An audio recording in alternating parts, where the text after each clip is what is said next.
درود بی‌پایان به ایران، درود بی‌پایان به همه شما دوستان عزیزی که بیننده این برنامه هستین. در خدمت پدرهومر گرامی هستم با ششمین برنامه از مجموعه کوروشنامه با هومر آبرامیان. میریم پیش پدرهومر. هومر جان، درود بر شما. با درود و آفرین بر تو افشین بسیار گرامی و با درود و آفرین بیشتر به همه آزاده زنان و بزرگ مردانی که سنگی بر سنگی گذاشتند و این کاخ ورجاوند بنیاد فرهنگ ایران شهری رو فراز آفریدند، از پیش از زرتشت تا به امروز. سخن امروز را با فراز دیگری از سروده میرزا آقا عسکری مانی، دوست بسیار ارجمند که از زبان کوروش بزرگ و با برداشت از منش او سروده است می آغازم. ای مزدا، به من بیاموز راه نیکبختی مردم کشورم را افزونتر بپیمایم.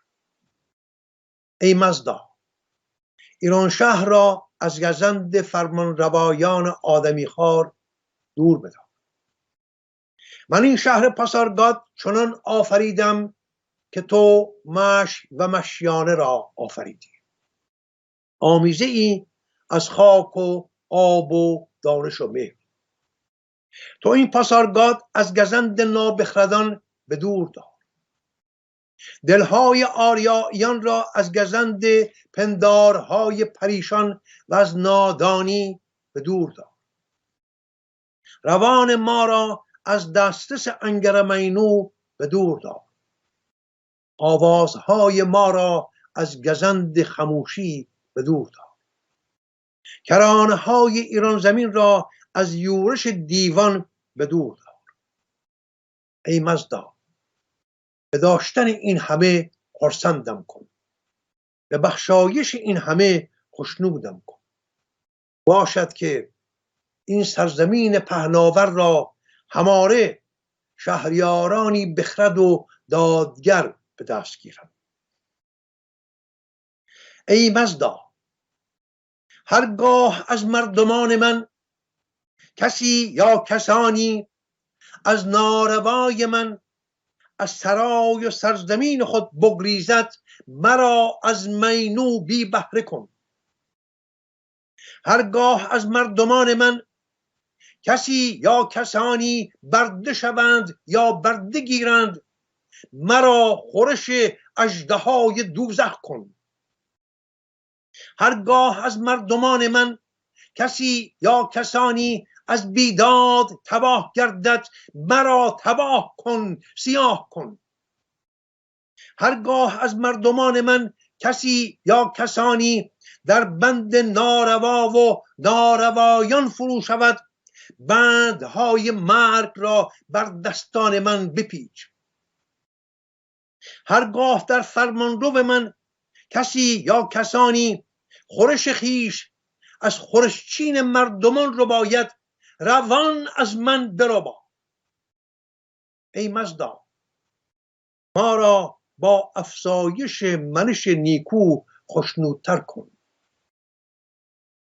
مزدای من مردم من را چون خورشیدی زندگی آرا از خاور برآورد و تا پایانی باختر را روشنایی بخشید.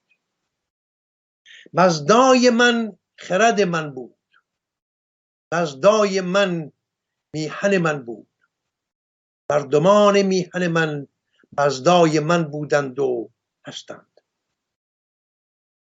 چون ستارگان تابان به سرزمین مزدا ستایان به ایران زمین بازگشتیم، آنگاه سنگ ها تراش و سایش دادیم و ستونهای بلند برآوردیم. خاک و آب و آتش به هم آمیختیم و خشتهای استوار برآوردیم. چوب و روغن و رنگ به هم آمیختیم و سرپوشهای بارانگیر برآوردیم. آهن را آب کردیم و دروازه‌های بزرگ برآوردیم. در چهار سوی این زمین، این سرزمین، شهرهای پهناور برآوردیم. آنگاه انبارهای بزرگ گندم بر پای داشتیم برای سالهای خشک بیابانی. آبها از دل سنگها برآوردیم برای تابستانهای تابستان کویری. آهن را نرم کردیم، خاکها را سفت کردیم، پیمانها نبشتیم برای سامان زیستی مردمان. فرزانگان برکشیدیم به جایگاه بلند کشور ایران. سرگذشتها نبشتیم بر کوهسنگها و بر سنگهای آبگین آسا. ای مزدا، من دختران و پسران تو را در سرزمین ها به نیکی نواختم. من نوادگان اسحق را به سرزمین نیاکانیشان بازگرداندم. من تبارهای یورشگر را از کاسپیان تاراندم. من انبارهای آب و گندم در هند بر پای داشتم. تو نیز فرزندان مرا از بدکیشی و بدکنشی به دور دار. تو نیز دختران و پسران ایران زمین را از فرو افتادن زیر پای اسب‌های بیگانگان به دور دار. تو نیز دل مردمان این سرزمین را از خرافه و بیخردی دور بدار. این همه خواسته من است. کوروش پادشاه پارسی، ستاینده روشنایی، پرورنده داد، دارنده کرانه های زمین، پیکری برای قنودن تو کروان استی. باشد که اهورامزدا جایگاه خود در ایران زمین را به انگرمینو نسپارد. باشد که دشمنان این سرزمین بر مردمان ما چیره نگردند. باشد که ددمنشی کشور من را شنزار نکند. باشد که ددان نانخورش مزدا ستایان را به ترفند یا بازوبین نربایند. بادا که سروش ایزدی چون آبشاری فرو ریزنده باشد بر پیکر این سرزمین. بادا که پیران برنایان را به خاک نسپارند. بادا که تیشتریا ایزد بانوی باران دشت ها و کوهستان های ما را با مهر خود بنوازد. بادا که خوش زبانی خورشید میوه ها را از نهانگاه درختان برون بتاباند، آن گونه که تو ستاره ها را در سپهر برآوردی. بادا که نرینه ها و مادینه های ایران شهر همواره مهر بورزند، نگاهبان مهر باشند. ای باشندگان برین گیتی بیکرانه، این خواسته من است. من کوروش، یکی از شما، یکی در میان شما، یکی چون شما، شهریار ایران، پادشاه بابل، شهریار چهارسوی این گیتی، فرمانده زمین، آدمی. خب اکنون میتوان پرسید همیهنانم چه شد که ما ایرانیان به جای اینکه خود را به اندیشه و گفتار و کردار و منش کوروش و زرتشت و فردوسی بیاراییم، خود را به اندیشه و گفتار و کردار تازیان بیابانگرد بی فرهنگ آراستیم؟ چه شد که اوستا را دادیم و قرآن را گرفتیم؟ ما را چه پیش آمد که زرتشت را دادیم و محمد را گرفتیم؟ کوروش را دادیم، علی را بر جایش نشاندیم. جمشید را دادیم، سلیمان را گرفتیم. به جای گوش سپردن به نغمه های جانبخش باربد نکیسا، گوش جان به آواهای دلخراش بلال حبشی سپردیم. سیاوش را از یاد بردیم و در زیر درفش حسین قمه بر کله های بیمغز خود کشیدیم. پاسداری از آب و خاک و گیاه و جانور را از یاد بردیم و در یک بازی 35-6 ساله در سایه‌سار اسلام و مسلمانی دریاچه ارومیه و دیگر دریاچه ها و تالاب ها و رودهای زندگی بخش ایران را خشکاندیم. به جای مهر ورزیدن و شادی پراکندن، راه کینه ورزیدن و یکدیگر را خار شمردن پیش گرفتیم. چند روز پیش یکی از یاران خوب من در یادداشت کوتاهی نکته‌های بسیار اندیشه انگیز با من در میان گذاشت. من هم همان را با شما در میان میگذارم. میگوید تاکنون به این موضوع فکر کردید که چرا همه آنچه که ما داریم افسانه است و آنچه که اسلام به ما داده است همه راستی؟ رستم پیرامون 600 سال زندگی کرد، افسانه است. نوح 950 سال زیست، این حقیقت است.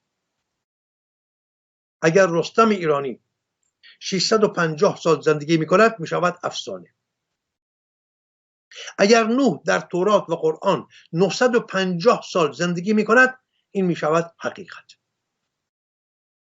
فریدون ضحاک را شکست داد، افسانه است. موسی فرعون را شکست داد، حقیقت است. از بوسگاه اهریمن 2 مار بر دوشهای ضحاک رویدند، افسانه است. عصا در دست موسی اژدها شد، حقیقت است. جمشید و کیکاووس بر تخت نشستند و هوانوردی کردند، افسانه است. سلیمان بر قالی پرنده پرواز کرد، حقیقت است. رستم دیو سپید را کشت، افسانه است. داوود جالوت را کشت، حقیقت است. زال در دامن سیمرغ پرورش یافت، افسانه است. یونس در شکم نهنگ زندگی کرد، حقیقت است. بیژن چندی در درون چاه زیست، افسانه است. یوسف مدتی درون چاه زیست، حقیقت است. داراب در سبدی روی آب پیدا شد، افسانه است. موسی در سبدی روی آب پیدا شد، حقیقت است. سیاوش بی گزند از آتش گذشت، افسانه است. ابراهیم به تندرستی از آتش گذشت، حقیقت است. فریدون و یارانش شناکنان از دجله گذشتند، افسانه است.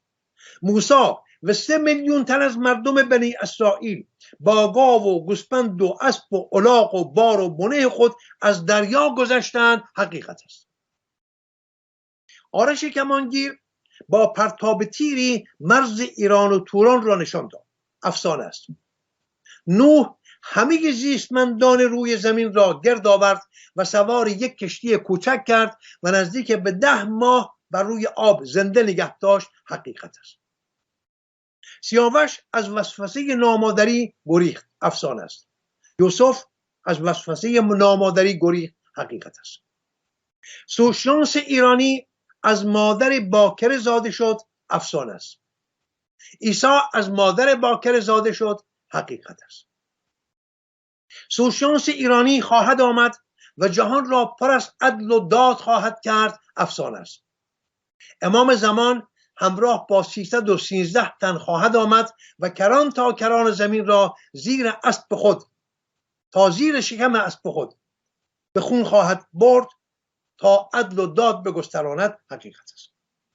به راستی چرا آنچه که در شاهنامه و دیگر بنمایه‌های ایرانی آمده همه بی ارزش و افسانه اند و آنچه که در تورات و انجیل و قرآن آمده همگی درست هستند؟ اینها را این یار گرامی از من میپرسد. پاسخ من به این گونه پرسش‌های بسیار اندیشه انگیز روشن است. آیین بیابانی اسلام به ما آموخت همیهنانم که به جای ایرانی بودن در امت اسلام حل شویم. به جای میهن پرستی خرافه پرستی پیشه کنیم. به جای مهر ورزیدن و شادی پراکندن در سوگ دشمنان میهن خود بنشینیم و گل بر کله های بیمغز خود بمالیم.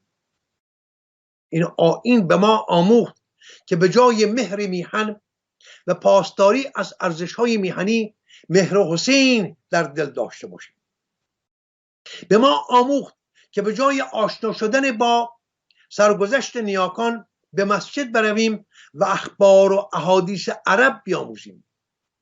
به جای کوشش در شناخت زرتشت و کوروش و آریابرزن و یوتاب و گردیه و گردآفرید و سیمرغ و آرتمیس و همای و خیام و ابوریحان بیرونی و زکریای رازی و پور سینا و کهکشانی از اختران درخشان در آسمان فرهنگ ایران در شناخت ابوذر غفاری و بلال حبشی و شمر و یزید و حسن و حسین و فاطمه و سکینه و رقیه بکوشیم.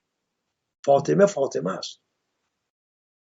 در چنین آشفت بازاری بود که از ما مردم ایران که روزگاری آرایندگان جهان به برترین ارزش‌های مردمی بودیم، مردمی خودزن ساخته شد. به گونه‌ای که اگر با ذره‌بین پیشانی هر ایرانی را به ژرفی بنگری، خواهی دید که به دست خودش نوشته است من دشمن ایرانم. یکی ایران را در زیر پای دینش سر می برد. هر دینی بخواهد، یهودی باشد، مسیحی باشد، مسلمان باشد، شیعه باشد، سنی باشد، بابی باشد، بهایی باشد، هر چه باشد، هر چه که باشد، دینش گرامیتر از میهن اوست. برای پیروان هر یک از این دینهای خرافه پرور و خردسوز و میهن برباده، یک همدین از سرزمین های بیگانه 1000 بار برتری دارد بر یک هممیهن که پیرو دین دیگری است. یعنی برای یک مسیحی از سرزمین بیگانه برتر از یک ایرانی است. برای یک مسلمان در سرزمین فلسطین برتر از یک هممیهن مسیحی یا یهودی است.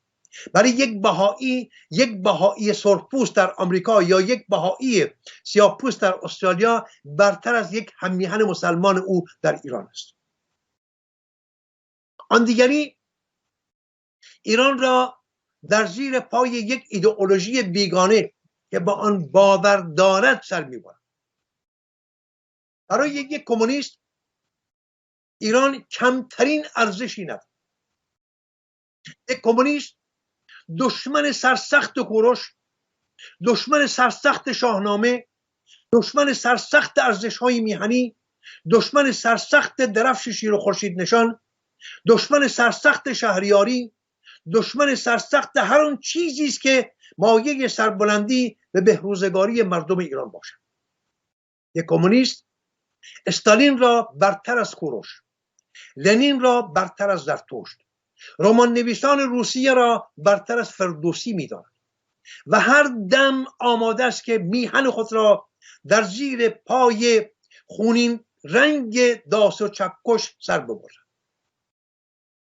در گستری این از خود بیگانگی و خودزنی فرهنگی است که در سرزمینی که روزگاری زرتشت ها و کوروش ها و آریوبرزن ها و یوتاب ها و گردیه ها و آرتمیس ها و گردآفرید ها زاده می شدند، عبدالکریم سروش ها، علی شریعتی ها، جلال آل احمد ها، سیمین دانشور ها، مهدی بازرگان ها، قطب زاده ها، خمینی ها، خامنه‌ای ها، کیانوری ها و دیگر سران حزب ننگین دامن توده و رهبران چریک های فدایی دشمن خلق و مسعود رجوی ها و مریم رجوی های ضد خلق و جهان وطنی های بیوطن و احمدی نژاد ها و کسانی از جنس سران سپاه انقلاب ننگین دامن اسلامی و بسیجی ها و لباس شخصی ها و بازجو خبرنگاران امروز زاده می شوند.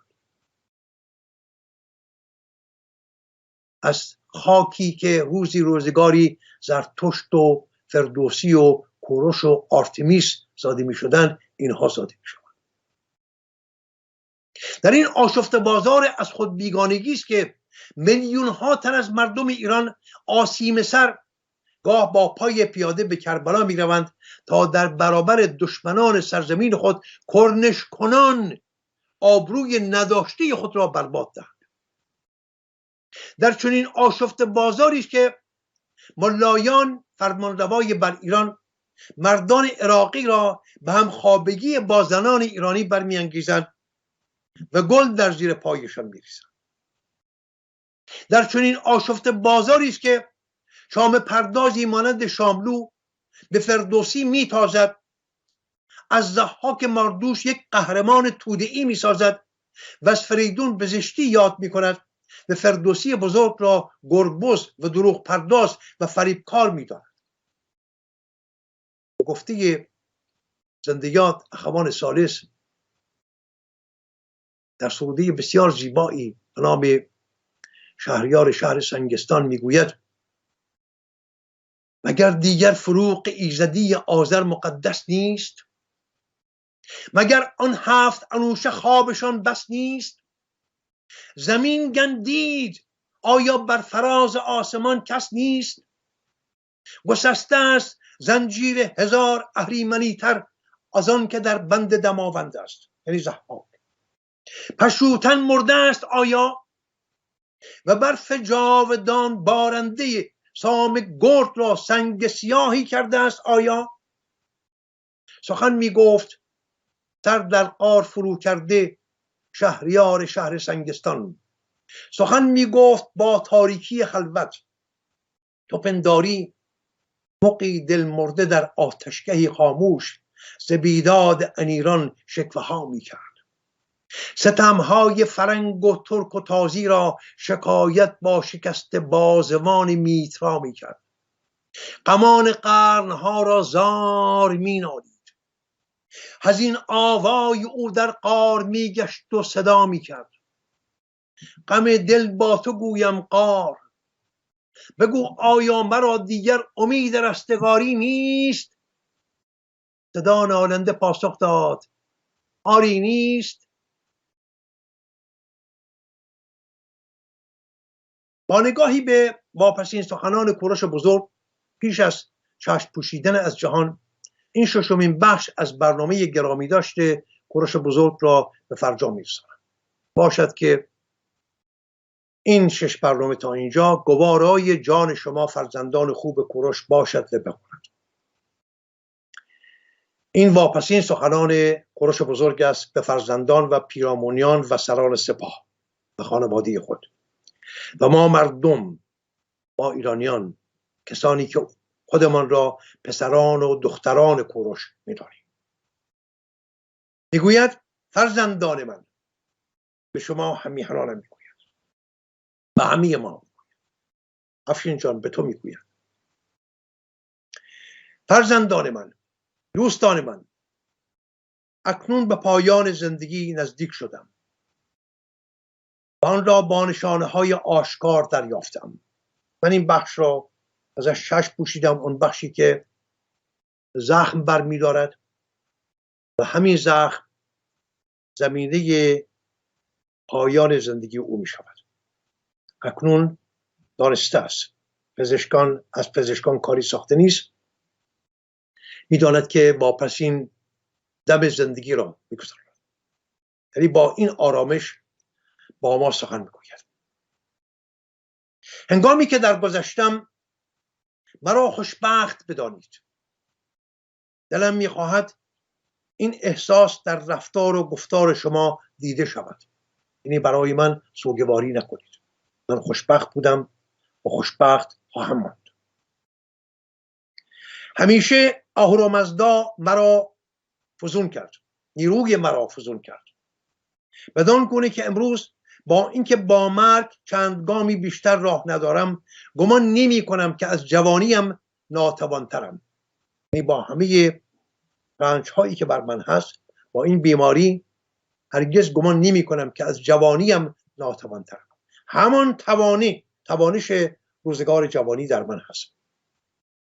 من دوستان خود را خوشبخت و دشمنانم را فرمان بردار کردم.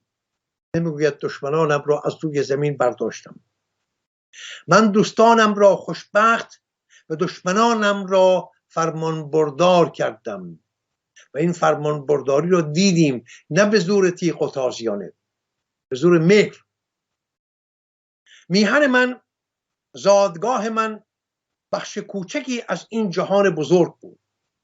من اکنون آن را بلند پایه و گسترده کردم و به شما وامی گذارم. یعنی چه افشین جان و شما پسران و دختران خوب من؟ یعنی من ایران را به دست شما می سپارم. در این هنگام که به جهان دیگر پای می نهم، شما و میهنم را خوشبخت و سربلند می بینم و از این روی می خواهم که آیندگان مرا خوشبخت بدانند. دلم می خواهد جانشین خود را نام ببرم تا پس از من پریشانی و نابسامانی روی ندهد. من شما دوستان و فرزندانم را یکسان دوست دارم. یعنی همه شما فرزندان ایران را به اندازه فرزندان خودم دوست دارم. ولی فرزند بزرگترم پخته تر و آزموده تر است و کشور را سامان خواهد بخشید. یعنی کمبوجیه.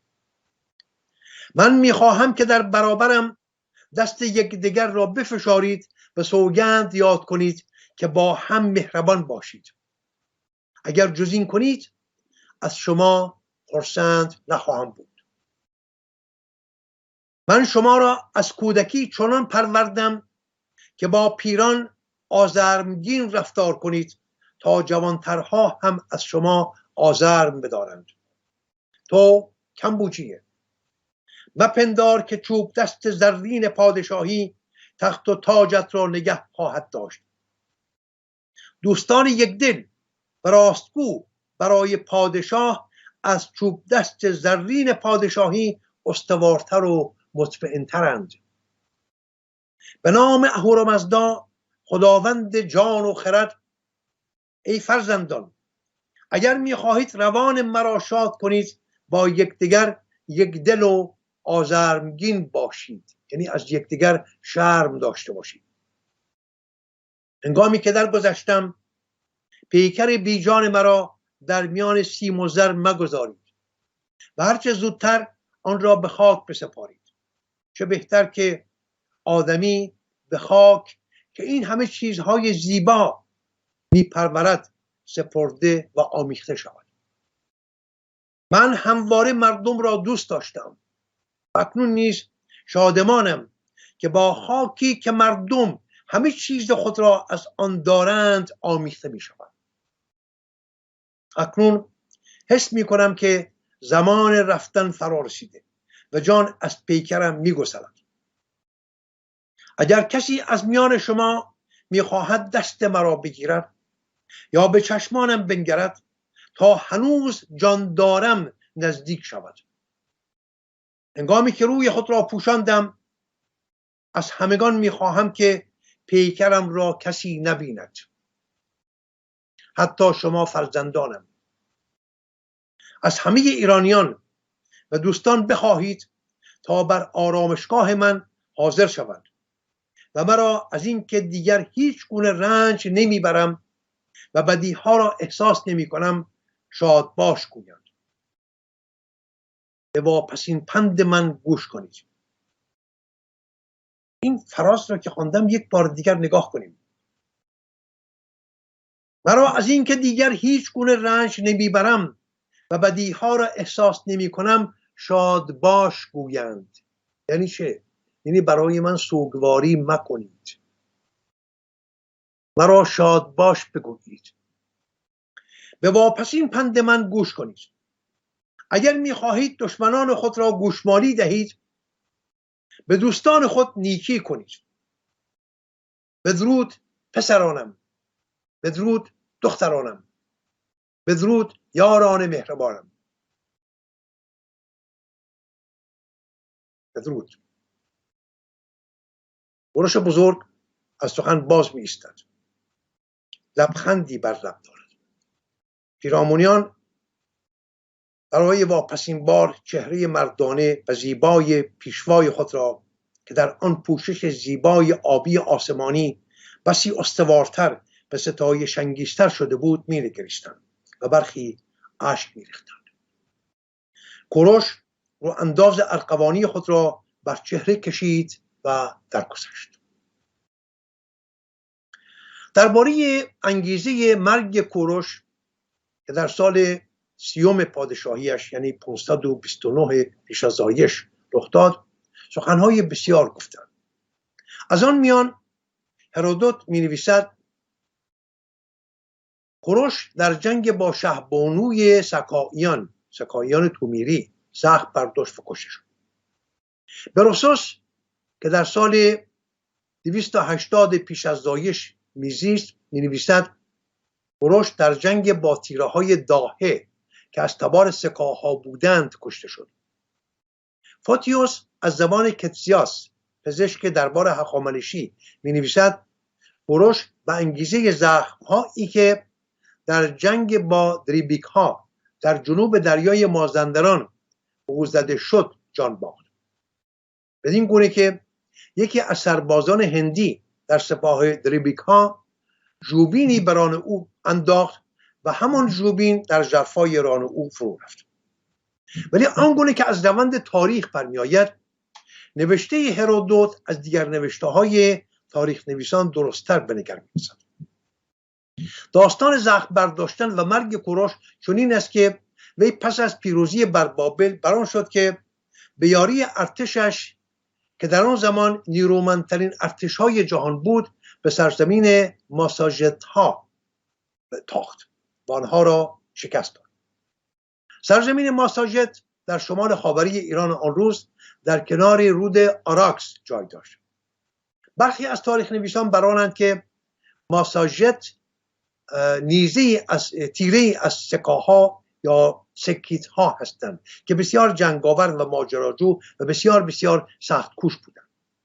تلاش و هوشیاری پایداری کوروش در درازای فرمانروایی 30 سالش پایه های فرمانروایی ریخت که تا آن زمان جز 1-2 کشور هرگز پیشینه نداشت و با رفتار نرم و مهربانانه او مردم یکی پس از دیگری شکست می‌خوردند در برابر و مردم شکست خورده وی را یکی از چهره‌های افسانه‌ای تاریخ درآوردند. یعنی همین مردمان شکست خورده بودند که هنگامی که منش والای او را می‌دیدند از او یک قدیس می‌ساختند. تاریخ نویسان که آرامشگاه وی را به هنگام آبادانی دیدند و یا کسانی که آن را دیده بودند و نوشته‌اند میگویند بر روی سنگی که بر روی گور او بود این سخن نوشته شده بود: در اینجا من آرمیدم، کوروش شاه شاهان. استرابو گیتاشناس جهان کهن از زبان آریستوپول که خود آن آرامشگاه را به هنگام آبادانی دیده بود می‌نویسد بر روی سنگی که بر آرامشگاه کوروش بود این گونه نوشته شده: ای رهگذر، من کوروش هستم. من شاهنشاهی جهان را به پارسیان دادم. من بر آسیا فرمان راندم. بر این گور رشک مبر. بر این گور رشک مبر. میخواهد بگوید که من کسی که این همه سرزمین ها را فرمان روایی کردم سرانجامم به اینجا رسید. من در این گور خوابیدم. به من رشک مبر. آدم باش، آدم شو. در اینجا این بخش رو به پایان میبریم. اگر افشین گرامی پرسشی داشته باشد در زمینه آنچه که تا کنون گفته شد، وگرنه میرویم برای واپسین بخش که فردا اجرا خواهیم کرد. درود میفرستم به شما. سپاسگزارم. خیلی ممنون. تا دیداری بعد. بدرود. بدرود. بدرود.